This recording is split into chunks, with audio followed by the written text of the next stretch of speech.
ನಮಸ್ಕಾರ ಫ್ರೆಂಡ್ಸ್. ಅದೇ last week car ತೊಗೊಂಡು ಈಚೆ ಹೋಗೋಣ ಅಂತ ಬಂದೆ. ನೋಡಿದ್ರೆ ಟೈರ್ ಪಂಚರ್ ಆಗಿತ್ತು. ಸೊ ಎಷ್ಟಿರ್ಬೋದು ಪ್ರೆಷರ್ ಅಂತ ಚೆಕ್ ಮಾಡ್ತಾಯಿದ್ದೆ. 15 ಬಂದಿದೆ ಪ್ರೆಷರ್ ಗೇಜಲ್ಲಿ. ಸೊ ಈಗ ನಾನು ಕಾರ್ ಈಚೆ ತೊಗೊಂಡು ಹೋಗಬೇಕು ಅಂದ್ರೂ ಏರ್ ಫಿಲ್ ಮಾಡ್ಕೋಬೇಕು. ಸೊ ಸುಮಾರು ದಿನದಿಂದ ಆಲ್ರೆಡಿ 2-3 ಸತಿ ಪಂಚರ್ ಆಗಿದೆ ಇದು. ಸರ್ ಇನ್ನೊಂದು ಸತಿ ಪಂಚರ್ ಏನಾದರೂ ಟೈರ್ ಹೋಯ್ತು ಅಂತ ಹೇಳಿದ್ರು. ಅದಕ್ಕೆ ಇನ್ನೆಲ್ಲಿ ಈಚೆ ತೊಗೊಂಡು ಹೋಗೋಕ್ಕಾಗೋದಿಲ್ಲ ಇದರಲ್ಲಿ. ಸೊ ಏರ್ ಫಿಲ್ ಮಾಡಿಕೊಂಡು ಇವತ್ತು ಟೈರ್ ಚೇಂಜ್ ಮಾಡೋಣ ಅಂತ ಡಿಸೈಡ್ ಮಾಡಿದ್ದೀನಿ. ಸೊ ಅದಕ್ಕೆ ನನ್ನ ಹತ್ರ ಇದೆ ಟೈರ್ ಇನ್ಫ್ಲೇಟ್ರಲ್ಲಿ ಏರ್ ಫಿಲ್ ಮಾಡ್ತಾಯಿದ್ದೀನಿ. 34 ಇದರ ಸ್ಟ್ಯಾಂಡರ್ಡ್ ಪ್ರೆಷರು. ಸೊ 34 ಆಗೋ ತನಕ ವೆಯ್ಟ್ ಮಾಡಿ ಇವತ್ತು ಕಾರ್ ಟೈರ್ ರಿಪ್ಲೇಸ್ ಮಾಡೋಣ ಅಂಥೇಳಿ ಇಲ್ಲೇ ದೊಡ್ಡ ಕಲ್ಸಂದ್ರದಲ್ಲಿ ಮೈ ಟೈರ್ ಸ್ಟೋರ್ ಅಂತಿದೆ, ಅಲ್ಲೋಗಿ ಟೈರ್ ಚೇಂಜ್ ಮಾಡೋಣ ಅಂತಿದ್ದೀನಿ. ಇನ್ನು ಯಾವ ಮಾಡಲ್ಲು ಏನು ಅವೈಲಬಿಲಿಟಿ ಇದೆ ಅಂತ ಅಲ್ಲೋಗಿ ಚೆಕ್ ಮಾಡಬೇಕು. ಸೊ ಸ್ಟ್ಯಾಂಡರ್ಡ್ ಫಿಟ್ಮೆಂಟ್ ಹೋಗೋಣ ಅಂತ ಅಂದ್ಕೊಂಡಿದ್ದೀನಿ, ನೋಡೋಣ. ಕಾರ್ ಏನು ಜಾಸ್ತಿ ಓಡಿಲ್ಲ, ಬರೀ 35,000 to 80 ನೋಡ್ಬೋದು. ಬಟ್ ಯೂಸೇಜ್ ಮಾಡಿರಲಿಲ್ಲ ತುಂಬ, ಯಾಕಂದರೆ ಕೋವಿಡ್ ಬಂತು ಅಂತ ಹೇಳಿ 1.5 year ಹಾಗೆ ನಿಲ್ಸ್ಬಿಟ್ಟಿದ್ವಿ. ಆಮೇಲೆ ನಾನು ಕೂಡ ಇರಲಿಲ್ಲ ಕಾರ್ ಯೂಸ್ ಮಾಡೋದಕ್ಕೆ. ಸೊ ಅದು ರಬ್ಬರೆಲ್ಲ ಹಾರ್ಡಾಗಿ ಅವಾಗವಾಗ ಪಂಚರ್ ಆಗ್ತಾಯಿದೆ. ಸೊ ಅದರಿಂದ ರೋಡ್ಗೂ ಮತ್ತು ಕಾರ್ಗೂ ಕನೆಕ್ಷನ್ ಇರೋದು ಟೈರ್ ಒಂದೇ ರೋಡ್ಗೆ ಕನೆಕ್ಷನ್ ಡೈರೆಕ್ಟ್ ಆಗಿರೋದು. ಅದರಿಂದ ಸೇಫ್ಟಿ ಇಶ್ಯೂಸ್ ಆಗಿರೋದ್ರಿಂದ ಚೇಂಜ್ ಮಾಡಿಸ್ಬಿಡೋಣ, ಯಾಕೆ ತೊಗೊಳೋದಲ್ವಾ. ಸೊ ಫ್ರೆಂಡ್ಸ್, ಇವಾಗ ಹೋಗೋಣ ಅಂತ ಎಲ್ಲ ಬಂದಿದ್ದೀವಿ, ನಾನು ನನ್ನ ಮಗಳು. ಇಲ್ಲಿ ಮನೆ ಹತ್ರನೇ ರಘುನಹಳ್ಳಿಲಿ ಒಂದು ಬ್ರಿಡ್ ಸ್ಟೋನ್ ಟೈರ್ ಶಾಪ್ ಇದೆ. ಸೊ ಅಲ್ಲೇ ಹೋಗಿ ಅಪೋಲೋ ಅಮೇಝರ್ 3G ಮ್ಯಾಕ್ಸ್ ಇಲ್ಲಿ ಬಂತು, ಈಗ 4G ಲೈಫ್ ಪ್ಲಸ್ ಅಂತ ಏನೋ ಇದೆ ಅಂತ ಹೇಳಿದ್ದಾರೆ.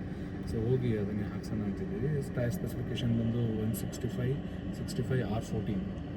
ಫಸ್ಟ್ 175/65 R14 ಹಾಕೋಣ ಅಂತ ಪ್ಲ್ಯಾನ್ ಮಾಡಿದ್ದೆ. ಬಟ್ ಅದಕ್ಕೂ ಇದಕ್ಕೂ ಪ್ರೈಸ್ ಆಲ್ಮೋಸ್ಟ್ 1,500 rupees ಡಿಫ್ರೆನ್ಸ್ ಇದೆ. ಅದರಿಂದ ಆಮೇಲೆ ನನ್ನ ಯೂಸೇಜು ಕಮ್ಮಿ ಇರೋದ್ರಿಂದ ಏನಂತ ಆಫ್ ರೋಡಿಂಗು ಹೈವೇಸು ಅಂತ ಎಲ್ಲ ಏನು ಯೂಸ್ ಮಾಡಲ್ಲ ಈ ಗಾಡಿನ. ಅದಕ್ಕೋಸ್ಕರ ನಾರ್ಮಲ್ ಕಂಪ್ನಿಯಿಂದ ಏನು ಬಂದಿತ್ತು ಅದೇ ಸ್ಟ್ಯಾಂಡರ್ಡ್ ಸ್ಪೆಸಿಫಿಕೇಷನ್ ಪ್ರಕಾರನೇ ಟೈರ್ಸ್ ಹಾಕೋಣ ಅಂತೇಳಿ ಡಿಸೈಡ್ ಮಾಡಿದ್ದೀವಿ.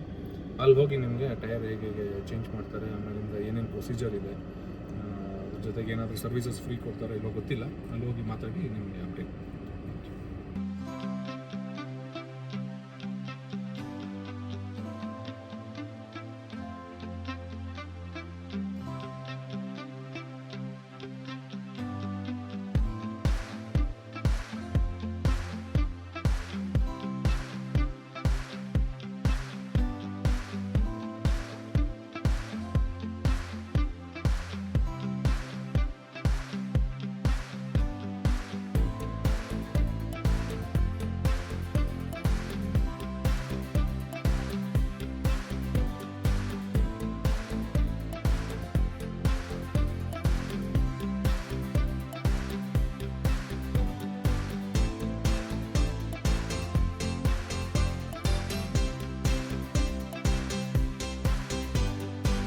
ಸೊ ಈ ಟೈರ್ ಶೋರೂಮ್ ಬಂದು ರೀಚ್ ಆಗಿದ್ದೀವಿ. ಇದು ದೊಡ್ಡ ಕಲ್ಸಂದ ಮೆಟ್ರೋ ಸ್ಟೇಷನಿಂದ ಸ್ವಲ್ಪ ಮುಂದೆ ಕನಕಪುರ ಮೇನ್ ರೋಡ್ಗೆ ಇದೆ. ಇದು ತುಂಬ ಒಳ್ಳೆ ರಿವ್ಯೂಸ್ ಇದೆ, ಇದಕ್ಕೆ ಒಳ್ಳೆ ಸರ್ವಿಸ್ ಕೊಡ್ತಾರೆ ಅಂತ. ಇದು ಬರೀ ಬ್ರಿಡ್ ಸ್ಟೋನ್ ಅಲ್ಲ, ಎಲ್ಲ ಮಾಡೆಲ್ ಟೈರ್ ಬ್ರ್ಯಾಂಡ್ಸ್ ಕೂಡ ಅವೈಲೇಬಲ್ ಇದೆ ಇಲ್ಲಿ. ಆಮೇಲೆ ಕ್ವಿಕ್ ಸರ್ವಿಸ್ ಅಂತ ಕೂಡ ಹೇಳಿದ್ದಾರೆ. ಸೊ ಇವತ್ತು ನಾವೇ ಅದನ್ನು ಪರ್ಸ್ನಲಾಗಿ ಎಕ್ಸ್ಪೀರಿಯನ್ಸ್ ಮಾಡೋಣ ಬನ್ನಿ. ನೋಡಿ ಫ್ರೆಂಡ್ಸ್, ಎಷ್ಟು ಟೈರ್ಸ್ ಅವೈಲಬಿಲಿಟಿ ಇದೆ ಇಲ್ಲಿ ಸ್ಟಾಕು. ಸೊ ಇದರಲ್ಲೇ ಗೊತ್ತಾಗುತ್ತೆ ಎಷ್ಟು ಫಾಸ್ಟ್ ಮೂವಿಂಗ್ ಇದೆ ಮತ್ತು ಎಷ್ಟು ಜನ ರೆಗ್ಯುಲರ್ ಕಸ್ಟಮರ್ಸ್ ಕೂಡ ಇದ್ದಾರೆ ಇಲ್ಲಿ, ಟ್ಯಾಕ್ಸಿ ಓಡಿಸೋರವರೆಲ್ಲ. ಸೊ ಇಲ್ಲಿ ಬರೀ ಹ್ಯಾಚ್ ಬ್ಯಾಕಲ್ಲ, ಸ್ಮಾಲ್ ಕಾರಿಂದ ಹಿಡಿದು SUV ತನಕ ಎಲ್ಲ ಬ್ರ್ಯಾಂಡ್ಸ್ ಅವೈಲೇಬಲ್ ಇದೆ ಇಲ್ಲಿ. ನಾನು ಬ್ರಿಡ್ ಸ್ಟೋನು, ಅಪೋಲೋ ಮತ್ತು MRF 3 ಟೈರಲ್ಲಿ ಯಾವ್ದಾದ್ರು ಒಂದು ಚೂಸ್ ಮಾಡೋಣ ಅಂತಿದ್ದೀನಿ.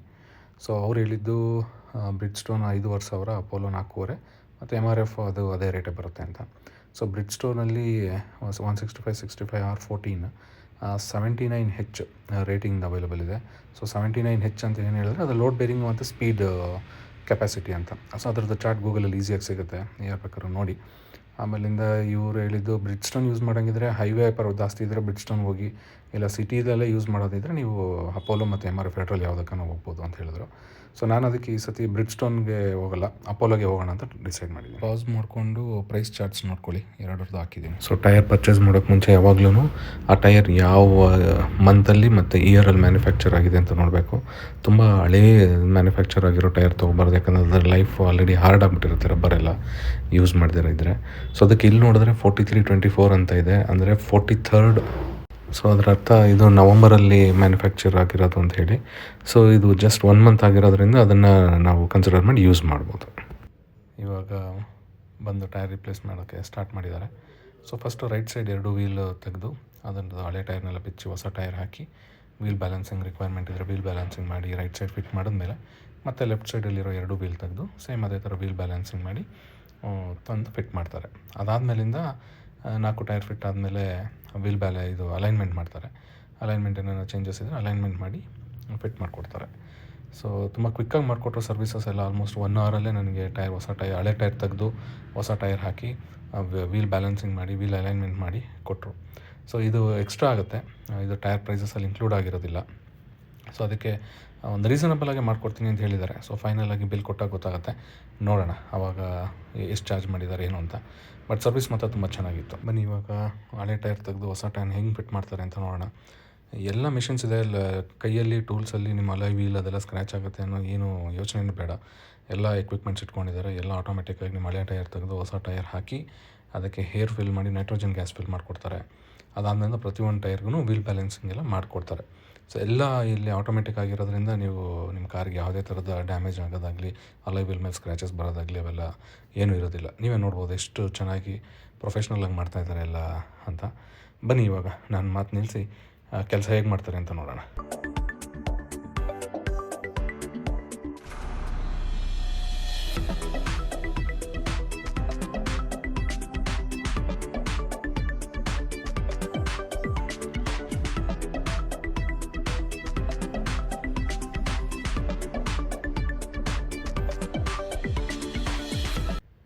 ವೀಲ್ ಬ್ಯಾಲೆನ್ಸಿಂಗ್ ಅನ್ನೋದು ವೆರಿ ಇಂಪಾರ್ಟೆಂಟ್ ಟೈರ್ ಲೈಫ್ ಬರಬೇಕು ಅಂತ ಹೇಳಿದ್ರೆ. ಸೊ ಎವ್ರಿ ಟೈಮ್ ಟೈರ್ ಹೊಸ್ದು ಹಾಕಿದಾಗ ವೀಲ್ ಬ್ಯಾಲೆನ್ಸಿಂಗ್ ಮಾಡಬೇಕು. ಅದಾದಮೇಲಿಂದ ಎವ್ರಿ 5000 ಕಿಲೋಮೀಟರ್ಸ್ಗೆ ಒಂದು ಸತಿ ವೀಲ್ ಬ್ಯಾಲೆನ್ಸಿಂಗ್ ಮಾಡಿಸ್ತಾ ಇರಬೇಕು. ಆಮೇಲಿಂದ ಎವ್ರಿ 10,000 ಕಿಲೋಮೀಟರ್ಸ್ಗೆ ಒಂದು ಸತಿ ವೀಲ್ ಬ್ಯಾಲೆನ್ಸಿಂಗ್ ಮತ್ತು ವೀಲ್ ಅಲೈನ್ಮೆಂಟ್ ಮಾಡಬೇಕು. ಆಮೇಲಿಂದ ಪ್ರತಿ ಇನ್ನೂ 5000ಗೆ ವೀಲ್ ಡ್ಯಾಗ್ನಲ್ಲಿ ರೊಟೇಷನ್ ಮಾಡಬೇಕು.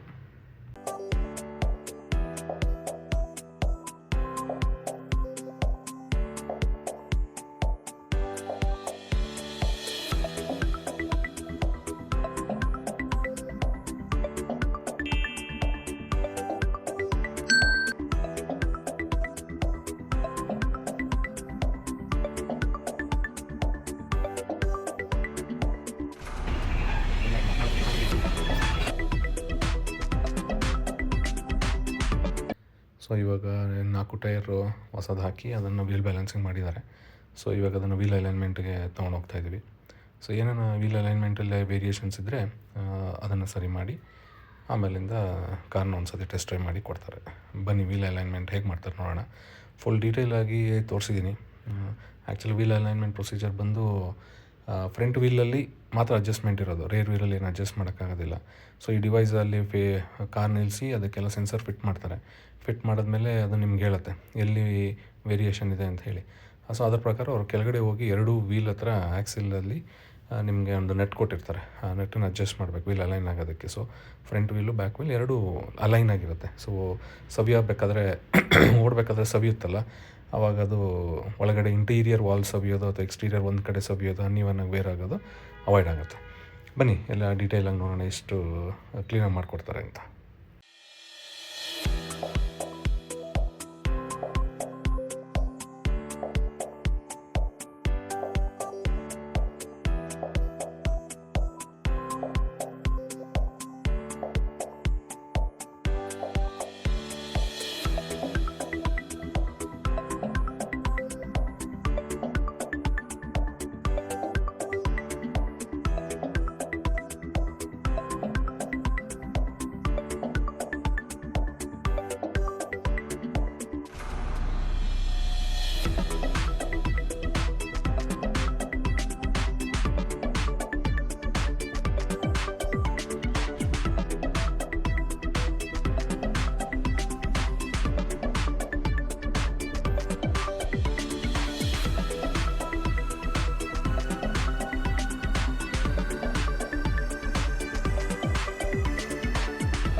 ಸೊ ವೀಲ್ ಅಲೈನ್ಮೆಂಟ್ ಆಗಿದೆ, ರಿಪೋರ್ಟ್ ಕೂಡ ಬಂದಿದೆ. ತುಂಬ ನೆಗೆಟಿವ್ ಇತ್ತು, ಸೊ ಅದನ್ನು ಫಿಕ್ಸ್ ಮಾಡಿದ್ದಾರೆ.